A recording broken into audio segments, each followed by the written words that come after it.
Dans cette deuxième partie du chapitre 4, on va aborder le langage VHDL d'une manière sommaire.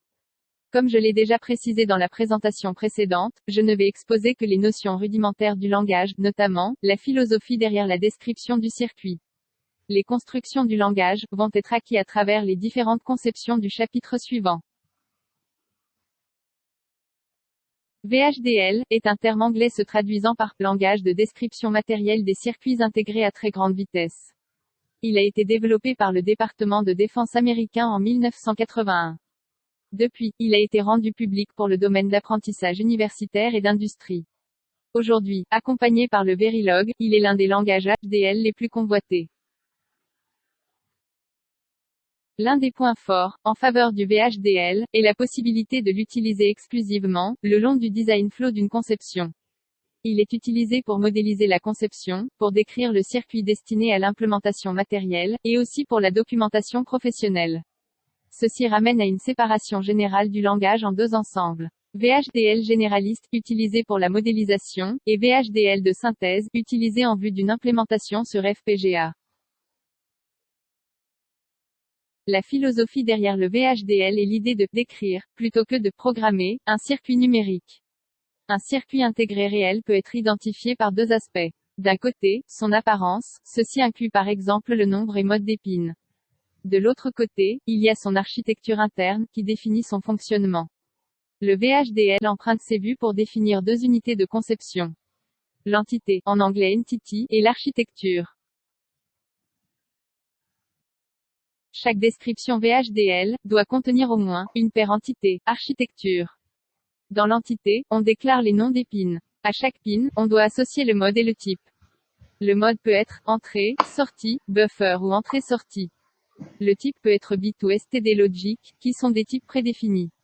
Il est possible de définir ses propres types. L'architecture est toujours associée à une entité. Elle constitue le corps du programme qui réalise le fonctionnement du circuit. Ça peut être fait à travers des fonctions logiques, un code procédural décrivant le comportement du circuit, ou encore une structure de composants. Chaque code VHDL doit évidemment voir une déclaration des bibliothèques.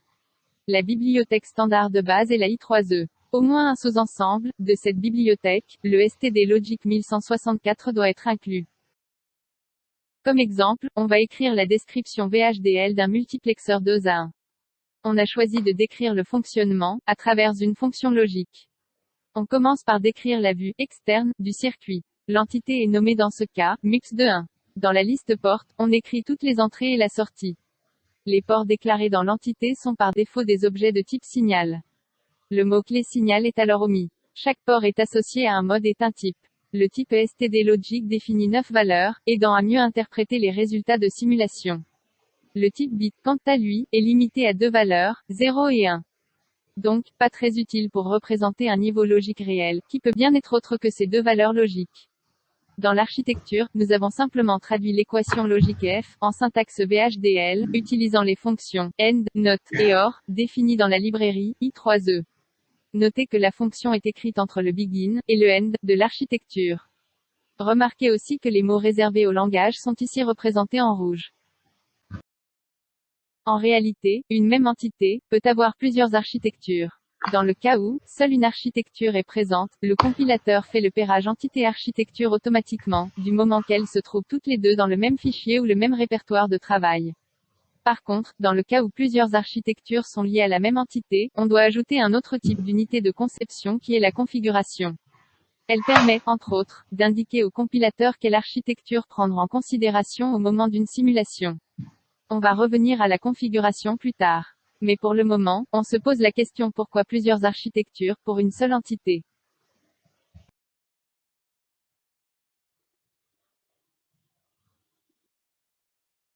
Dans la méthodologie de conception des circuits, il est courant de ramener la conception, étape par étape, vers sa forme finale.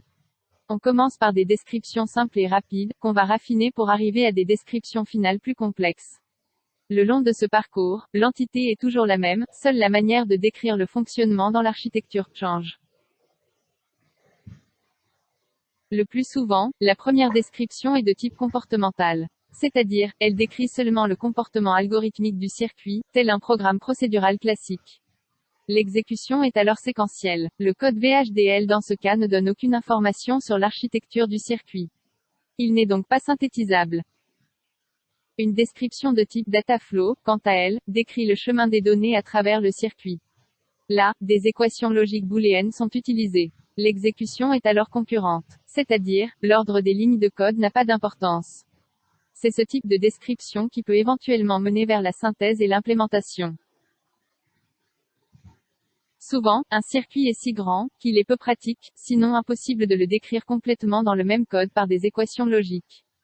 D'où, la nécessité du troisième type de description qui est la description structurale.